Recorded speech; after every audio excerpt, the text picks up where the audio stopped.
बिस्मिल्लाहिर्रहमानिर्रहीम। मैं हूं मेजर सैयद कामरान हैदर। हमारा चैनल है मीरपुर वीजा कंसल्टेंट। आज हम इस वीडियो में बात करेंगे स्टूडेंट वीजा की रिजेक्शन क्या है। सबसे पहले तो ये है कि वो लोग जो कि स्टूडेंट वीजा अप्लाई करते हैं और उनका वीजा रिजेक्ट हो जाता है, उनको चाहिए कि ये वीडियो लाजमी देखें। इस वीडियो में मैं आपको बताऊंगा कि स्टूडेंट वीजा की रिजेक्शन की क्या क्या रीजन हो सकती है। सबसे पहले आता है क्वालिफिकेशन। क्वालिफिकेशन में क्या होता है कि वेदर आप इंटरमीडिएट हैं, बैचलर्स हैं, मास्टर्स हैं, क्या है, आपके नंबर्स कितने हैं, कितने 60% है, 65% है, 70% है, क्या आपने आइल्स किया हुआ है, क्या आपका आइल्स UKVA आपको चाहिए था या सिंपल आइल्स चाहिए था, एकेडमिक 5.5 बैंड चाहिए था, 6 चाहिए था या 6.5 चाहिए था। तो ये वो तमाम चीजें होती हैं जो कि आपको एजुकेशन के वाइज सबसे पहले चाहिए। उसके बाद आते हैं वीक फाइनेंशियल प्रूफ या आपका वीक स्पॉन्सर। तो इसमें क्या होता है, आपने अपने फाइनेंशियल देने होते हैं या स्पॉन्सर की बैंक स्टेटमेंट देनी होती है या इनकम का क्लियर एविडेंस नहीं देते तो वीजा ऑफिसर को डाउट हो जाता है कि आप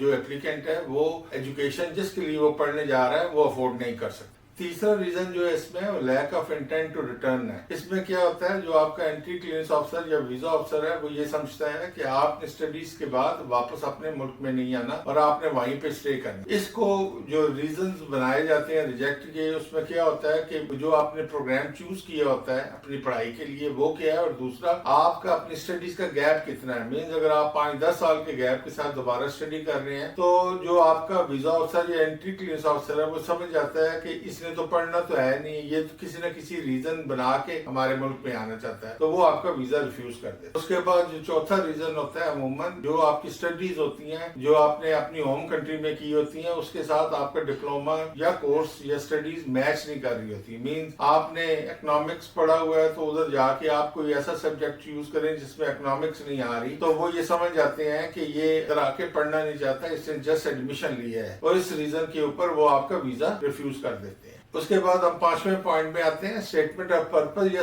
SOP। बेसिकली SOP क्या चीज है, ये इसमें आप अपना मकसद बयान करते हैं अपने स्टडी प्लान का कि आप बाहर जाके स्टडी करना चाहते हैं और उसके क्या मकसद है। इसके बाद हम आते हैं लैंग्वेज टेस्ट की वीकनेसेस के ऊपर। मीन जैसे कि आपको पता है अमूमन आप जब भी बाहर पढ़ने जा रहे होते हैं तो आइल्स की रिक्वायरमेंट होती है। आइल्स के 4 मॉड्यूल होते हैं जिसमें लिसनिंग, रीडिंग, राइटिंग और स्पीकिंग आता है। तो अगर आपने इंटरमीडिएट किया हुआ है तो आपका 5 से कम नहीं होना चाहिए और ओवरऑल 5.5 होना चाहिए। अगर आप बैचलर प्रोग्राम आपने किया हुआ है, बैचलर्स किया हुआ है, तो आपका ओवरऑल 6.5 नॉट लेस देन 6 होता है। तो ये देखा जाता है कि अगर किसी भी मॉड्यूल में मींस आपको अगर 5 से कम बैंड है तो वो रिजेक्शन की वजह बनती है। इसलिए अपने लैंग्वेज टेस्ट की तैयारी करने के लिए आपको बाकायदा एक अच्छे इंस्टीट्यूट का इंतखाब करना चाहिए और एक आपका अच्छा टीचर होना चाहिए जो आपको लैंग्वेज टेस्ट की तैयारी करवाए। इसके बाद आते हैं इनकम्प्लीट या इनकंसिस्टेंट डॉक्यूमेंट्स के ऊपर। अच्छा जी, ये जो रीजन है वो क्या है कि इनकम्प्लीट या इनकंसिस्टेंट डॉक्यूमेंट्स किस तरह होते हैं। मींस अगर आपने डिग्री जमा कराई है तो आपके ने जो है उसके ट्रांसक्रिप्ट नहीं जमा कराए। अगर आपका